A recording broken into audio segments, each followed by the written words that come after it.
All right. Hello, everybody. I hope you all are doing well today. This is the NBA Tournament Strategy Show where we focus on daily fantasy. So DFS over here. And guys, we have a large slate. We've been gifted like 6 game slates, 4 game slates, and we're back to the usual with 10 here. And usually we look back at last night, but I don't have the winning lineup up yet, so we're not going to do that. It was not a great night for me yesterday, but we had a good night the night before and the one before that, so we don't always win. It happens. But on this show, we're going to pregame a little bit, figure out some spots we want to hit. I have some plays I like a lot already, and there's a lot of questionable tags, so a lot of things will shift. I am still fighting a cold, so bear with me. But the pre-lock show will be at 5:30 p.m. Eastern, and that will be where we talk about leverage plays, core plays, guys we're going under on, and how I'm using the DS tonight. I do think we'll be able to really narrow down our focus by the time we get to lock. Ideally, by the time the pre-lock show starts, that would be great. Because there are so many questionable tags, I think things will really get focused in. But let's go and jump into it. Dave, good to see you, man. Agreed. Hit the like, share, and subscribe button, please. I appreciate you all. So would love to continue to see that support. B-Dubs, good to see you, man. Anthony said, yo, anyone getting scammed by Otani 1.5 line last night? Otani came through clutch for them, though. That was fun to see. All right, guys, let's dig into it. Starting off, first things first, we have the Nuggets against the Warriors. The Nuggets are healthy, that definitely is unfortunate. Well, good for them, unfortunate for us from a DFS standpoint. Kyle Kuzma for the Wizards is currently listed as TBD. So we already know if he doesn't play, that's a boost to Avdija, like we saw last night, boost to Beal, Porzingis, etc. Honestly, whether he plays or not, I'm playing Beal again. I know he sucked for us yesterday. Doesn't mean he'll suck again today. I like playing guards against this Nuggets team, and so I'll be over the field to Bradley Beal. If his ownership increases, honestly, I'll probably have a 20% min on him, so he'll be a leverage play for me. Nikola Jokic is in a fantastic spot. He's expensive, so I get that. And we don't have fantastic value today, so it explains why he's low owned. But that 2% ownership on Jokic seems wild. We've been able to play bigs against the Wizards pretty often this season. They're not a great rebounding team, and so it's a little bit easier for players to get that quick double-double. And I feel like this is a fantastic spot for Jokic. There's no way in hell I'll have less than 10% of him tonight. So take that with what you will. Honestly, I'm comfortable having a lot more than that. We'll see where his ownership is. But I like Jokic a lot tonight. I like Bradley Beal for the Wizards, and I'm pretty okay with moving on since there's not really a ton of injury news there. Next game, not really a fan of, is the Knicks against the Heat. We've seen this matchup play out a lot already this season. Both teams are relatively healthy. I don't X this game out of my player pool because we've seen ceiling performances from Randall and Butler before in this spot. So they're viable, but not guys I'm excited to play. Jimmy Butler at 18% ownership is wild. I'm not going to do that. I can guarantee that. But we will see. We will see. S. Scott, good to see you, man. Yeah, Beal owes us. I mean, honestly, he's been fantastic, and we've been over the field on him for like the last 2 weeks. So it's hard for me to say he owes us because he's helped me at least make a decent amount of money here lately. But we lost yesterday, so you owe us for today. Forget everything you did previously. But yeah, honestly, guys, I don't love this game. But I'm okay with one-offs here on Randall. I'm not going to do that ownership on Jimmy Butler, so I highly doubt I get there unless a lot more. Like, I would honestly only get 18% of him if like Tyler Hero was out, like Bam was out. Like, I need that to happen for me to be willing to be around 18%. I might still have I'll still at the domination station put him in my lines, but he's not a guy that I'm going to force exposure to tonight and be over the field on. I honestly prefer Randall, but granted, Randall's more expensive. So yeah, I don't like this game. Not a big fan. Not a big fan. Like pretty much every other game more. But I mean, that's not insane to say. The spread is pretty wide. Where we get in trouble with games like this is because the spread is so close. when they hit overtime, that's usually what needs to happen for these players to have ceiling performances. Not impossible, but it is necessary for them. For the Pacers, once again, we have some interesting pieces here. The spread is wide. It's a 9-point spread, so that is a little concerning. But the Pacers have Tyrese Halliburton listed as questionable and Chris Duarte listed as questionable. I think we know what happens here. Nimbard, McConnell, Duarte, if he plays, he'll like everyone on this team becomes more viable when Tyrese Halliburton is out. They're not so expensive where I feel like they're unplayable in this spot because it is a pretty tough matchup against the Raptors, but they're also not cheap enough where with Halliburton out, these guys become locks. For me, I'm more so looking to play guys like McConnell only if Halliburton's out. But it is really going to be more of I just want to see how we update our projections and what those numbers look like before I really set a plan in stone. There's too many games tonight to get stuck on one situation. Miles Turner, little interesting, but honestly, it's tough for me to take a shot on that. Chris Hannas, you're not wrong. Brunson is definitely viable. I totally skipped over him, but I know personally I'm not going to force exposure to him. So I don't love like mentioning guys. I just know I'm not going to have a lot of, but I don't think Brunson's a dumb play by any means. Pacers. Yeah, I think we're good. Here. Don't really love these guys, but of course they're more interesting if Halliburton's out. Not planning on forcing exposure to them unless that's the case. You guys know I am obsessed with the Raptors. I love this team. I feel like I'm always having at least one or two of them as leverage plays, and more often than not, it pans out for me. Let's see. Let's look at Jakob Poeltl on the sim model and see what it thinks about him. 6,900 Jakob Poeltl. Look, it's still a fan of him. 7.5% chance to hit the 8x column.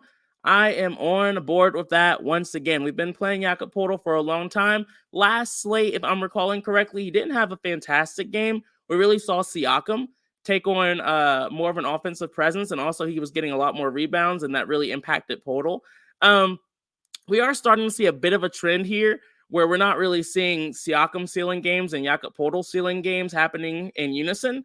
It's a spot I want to dig a little bit deeper into before I set a rule, but I like both of them, and I'm very, very, very close to forcing exposure to both and making a rule where they're not in the same line. But TBD on that. You guys know I'm pretty anti-rule when it comes to NBA DFS, so we gotta look a little bit closer. Fred VanVleet, again, the Pacers are god-awful from a defensive standpoint, so a lot of these starters are in good spots. Scotty Barnes being questionable is a pretty big deal. The guys who see a boost with Barnes out, if he ends up being out, is your guy OG Anunoby and Fred VanVleet. Fred VanVleet's already on my radar. If Scotty Barnes is out, he's an automatic leverage play for me tonight. OG, I always hate, but of course, I'm more willing to play him if Scotty Barnes is out. I like the Raptors tonight. The spread is scary, but, don't care too much about that. Thomas, you're right. It's another day, new day. For the Warriors, they're pretty healthy these days. Nothing really stands out too much. You guys know I don't like forcing exposure to teams against the Mavs. The Mavs are not a good defense. They're actually really bad. But what's weird is that they play at such a slow pace. It's still hard for teams, or usually the more expensive guys, to still have ceiling performances. I am always comfortable still playing bigs against the Mavericks because they're bad on defense, but they're god-awful on defense against bigs. So I'm usually more willing to take a shot there. But I never really trust this Warriors big rotation enough to really force exposure on guys. Draymond Green, we should have exposure to naturally tonight. He would have been the guy I felt the most comfortable with. But because he's already so popular, he's just not a guy I'm going to force. For me, I let the domination station do the things that are chalky, and then I try to find the low-owned guys. So I just don't care about that situation very much once I saw the ownership. Fine with having exposure, but I'm not going to really overthink that situation too much. For the Mavericks, we have Luka Doncic listed as questionable and Kyrie Irving also listed as questionable. We've seen this play out like 10 times over the last 2 weeks. We, at this point, pretty much know what to do depending on whoever ends up playing or being out. For me, ideally, one of Doncic and or Kyrie Irving will be out. And I'll just force a lot of exposure to the other one, who ends up playing. We'll see. Of course, if Irving's out and Doncic plays, I might have to reconsider having a crap ton of Jokic. I might just have to try to balance it out some, but we'll get there when we get there. And then Tim Hardaway's questionable. Markieff Morris is also questionable. So quite a few guys are questionable here. If Christian Wood could be more interesting, he's been a bit more efficient without some of Doncic and Irving playing, so he could be a little bit more viable as well. But just not a guy I like playing. His minutes are so volatile, it's just usually not worth the pain you get most of the time, but he's been good lately. For the Sixers, James Harden is questionable. That's big. James Harden being questionable has a really big impact for the Sixers from a usage standpoint. We saw these two teams face off against each other earlier this week, so we pretty much know what things are going to look like from that standpoint. We saw Joel Embiid and Nikola Vucevic both have really strong performances. Not to brag too much, but Nikola Vucevic was a leverage play. That one went pretty well. I had people messaging me like, "Why are you playing Vucevic against Embiid? That makes no sense." And I was like, "He's low owned, like, and he has upside.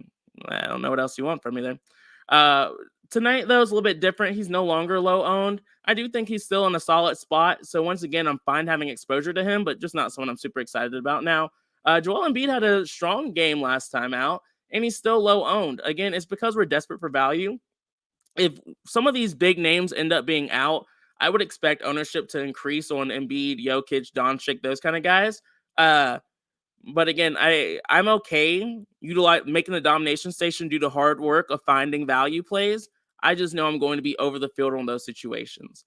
So Joel Embiid isn't like a Jokic for me. I'm not like setting in stone that he's going to be a leverage play for me, but he's on my radar as a potential leverage play.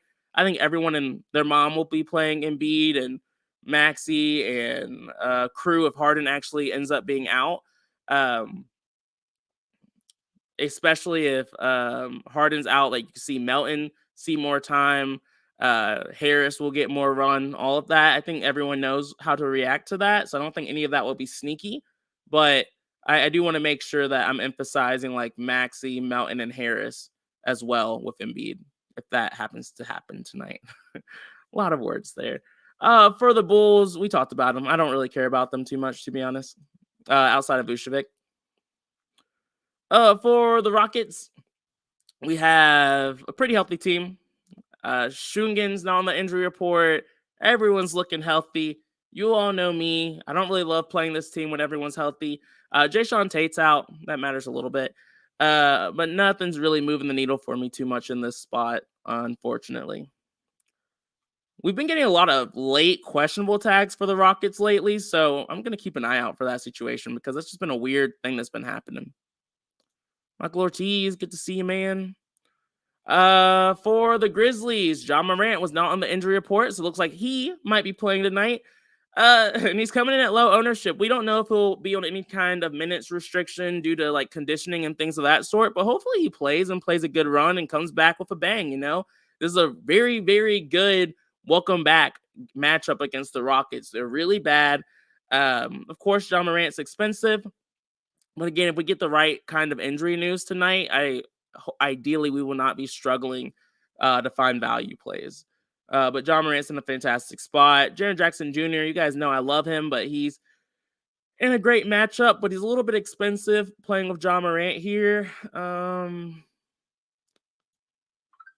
Sim model's okay with him. Does like some guys in his price range a little bit more. Tough for me to go there tonight. Hopefully his price comes back down here soon. Not really planning on getting a ton of Bane, but I'm comfortable being around field weight exposure on Bane tonight. Don't really love being above the field on him though. Thought process is really just this spread. I think it's just a little bit too popular. If he was like 5% owned, I'd be down for it. But it's a 10-game slate. There's a lot of other options we can go. But again, like it's a fantastic matchup, so I'm not purposely taking him out of my lines. I'd rather just force exposure to the low-owned stud who I think could dominate this matchup. As long as we don't get any weird news about minute restrictions and things of that sort. Next up, we have an 18-point spread. It's wild, wild. For good reason, though. Once again, quite a few questionable tags here. Keldon Johnson, TBD. Jeremy Sochan, TBD. Bassey and Birch have been out for a while. Some of these guys really didn't come through for us last time, but we do know that Zach Collins is always sneaky, especially if Keldon Johnson's out. So he's someone that's on my radar. I like a lot of bigs tonight per usual, but I don't want to forget about Zach Collins tonight. He's someone that I really want to make sure, we just don't forget about. So he's kind of the only main highlight for me. If Keldon Johnson and Jeremy Sochan end up being ruled out again, we're going to have quite a few value options from the Spurs once again. And so we'll have to deal with that when we get there. I'm not going to let last night hurt me too much, but I do want to dig a little bit deeper in it and see what we might have missed. For the Bucks, Jay Crowder's out. No one else is really out that matters. Fantastic matchup for Giannis. Fantastic matchup for Giroux and Middleton and Brook Lopez and all of them. Unfortunately, I do worry about the spread here. If by some miracle this game stays close, it's, yes, Christopher, Zach Collins is a freaking beast, man. And he's always low owned. And I've very rarely been on the right side of Zach Collins. I just haven't been forcing exposure to him enough. But the domination station has been liking him a good bit. So I usually have at least a little bit of exposure, but now I'm ready to kind of put it in my own hands as long as, Keldon Johnson ends up being ruled out. For the Bucks, though, I will probably have like a 5% man on Giannis, to be honest. I'll just make sure I have some exposure to him. I don't quite care as much about Drew Holiday and Chris Middleton. I think if you're looking for a stud to fade, one of the easiest ones is the guys from this team. I doubt they'll be necessary, but also have a little bit of exposure just in case something really weird happens and the game does stay close. This game does have the highest game total on the slate as well, so that does kind of re-emphasize me wanting to make sure I at least have a little bit of exposure to guys like Giannis. You could talk me into Giroux or Chris Middleton, but I'll probably just be comfortable with having a little bit of Giannis. For the Hawks, DeJounte Murray once again is listed as TBD. Trae Young was fantastic last night. Congrats to him. He did well. Yesterday was quite weird. We saw quite a few guys enter the rotation last night, really messing things up for guys like Sadiq Bey and AJ Griffin and guys like that. Trae Young was fantastic, though, so that was good to see. If DeJounte Murray ends up being ruled out again, I think Trae Young would once again be a solid play. Clint Capella was really good last night. That was good to see. Yeah, I would be comfortable playing all the starters. I know everyone would hate it, but I would play AJ Griffin again if he starts. But more likely than not, I'm assuming DeJounte Murray will probably play today, so probably not something we'll have to worry about too much. All right. For the Timberwolves, we have Anthony Edwards listed as questionable. I don't think we're expecting him to play. Jalen Noel is also questionable. He's someone that would see a boost with Anthony Edwards out. We got the Taurean Prince call right last time. Glad that panned out. He's still pretty cheap at $4,900, so he would definitely be someone that I would consider. Depending on the other value we have on this slate, we could definitely go right back to him if Anthony Edwards ends up getting ruled out. He would be the guy I feel probably the most comfortable with as long as he's starting. Jaden McDaniels is always on my radar, but he just hasn't been as strong lately. He was coming through for us a lot earlier this season.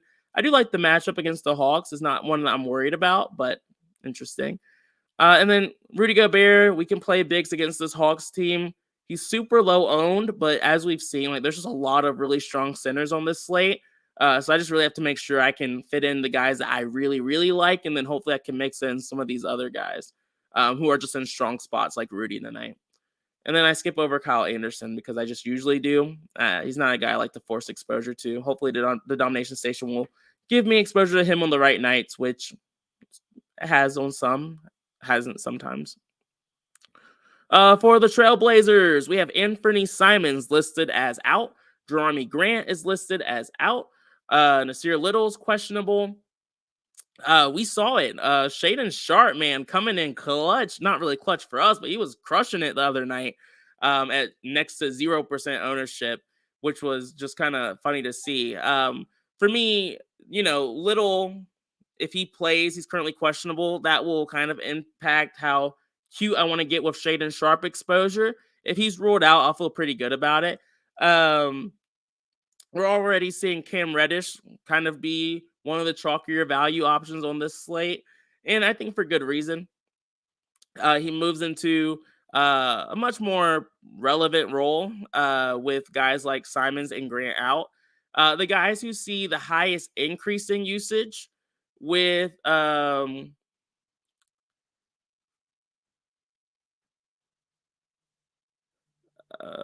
I with like Grant and Simons out would be guys like Damian Lillard, obviously, Nurkic, obviously, and Watford. We've talked about Watford a good bit in these situations in the past. He can be a relatively low usage guy. I prefer him when he's a bit cheaper, but he's a viable value play on this slate. Um, Damian Lillard is the chalky stud on this slate. This is where all of the ownership is going. And again, for good reason. He has a 6% increase in usage when Simons and Grant are out. With that being said, I like some of the low owned studs. It's a 10-game slate. The odds of another stud having a really good game are relatively strong. So I'm going to force exposure to those low owned studs and let everyone else eat Lillard. Ideally, even after I force exposure to my studs, we'll still have a decent amount of Damian Lillard, preferably close to field exposure. But we'll have to see how we'll have to see on the pre-lock show where we actually land with that. I'm willing to be underweight on Lillard tonight. I am, but preferably I don't have to be. Next up, for the Jazz, we have Lauri Markkanen listed as questionable. We've seen how impactful Lauri Markkanen being out alongside Clarkson and Sexton is. THG hasn't really come through for us, but we've seen really at least two guys from this team have ceiling performances in these spots with Lauri Markkanen out. THG has burned everyone. He's a bit too expensive for him to be like a lock and load play, but he's honestly still viable for me if Lauri Markkanen's out. Walker Kessler. Let's see. Sim model. Does he like Kessler at all? Yeah. Sim model likes Kessler. Likes THG a little bit too. And so, yeah, I'm totally fine with Kessler if Markkanen's out. Kelly, Chris Dunn, Oche, Agbaji. I am totally fine playing all of these guys if Lauri Markkanen's out. And I think not a lot of people will, to be honest, because they've been burned quite a few times. But against the Trailblazers, who are missing guys who are already not a great defense, sign me up to hopefully not get hurt again. But okay if I do. Can't be afraid of pain in this line of work. For the Suns, we have DeAndre Ayton listed as out already, which is nice. We saw the Suns' big rotation has been garbage for like the last year. So I'm not really looking to play the backup center here. I do think it makes the matchup for Anthony Davis much improved. So that's good for him. Devin Booker was already on my radar. He already has some decent ownership, but he's on my radar as a potential leverage play. The ownership at 6% is relatively high in comparison to some of the other studs. The matchup against the Lakers is a +1. So there's a lot going for him. He's just kind of on my list of stars that I'm considering, kind of like Joel Embiid. I just need to make sure some of these lines work, especially if Kyrie or Doncic end up being out and the other one plays. It's just really I want to make sure I'm leaving myself with options. So he's just kind of like on my list of potential studs to get leverage too. Wagwan, kaboom. Good to see you, man. Hope you're being careful on the forklift, man. Oh, man. Chris Paul, I never really forced exposure to. Josh Okogie, think we'll have better plays. But yeah, Devin Booker is kind of the guy for me.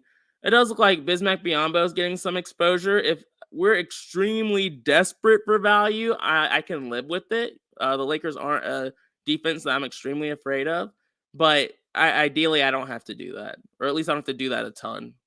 But you gotta do what you gotta do sometimes. And the reason I talked about it already, but just to like reconfirm, like they've had quite a weird rotation with their bigs. When Aiton's out, their minutes are just pretty much split, and they even throw in some guys like um Basley as well. It just kind of gets weird. So it's not like we have a guy who's dirt cheap who's gonna see a ton of run. It's just not guaranteed. But soft matchup, he can still be efficient, so that's why I'm okay with it, but not in love with it. For the Lakers, they're pretty healthy. Mo Bamba and LeBron James are out. They've been out for a while. Another big that I like a lot on this slate is Anthony Davis. I think on paper the matchup looks a little bit tougher than it is with Ayton out. Um I have Jokic and AD like right here, but then I don't want to forget about Joel Embiid, and so I'm just and they're all pretty expensive, so I can't like guarantee I'll be double the field on all these guys. But Anthony Davis is right there for me as one of the top center options on this slate.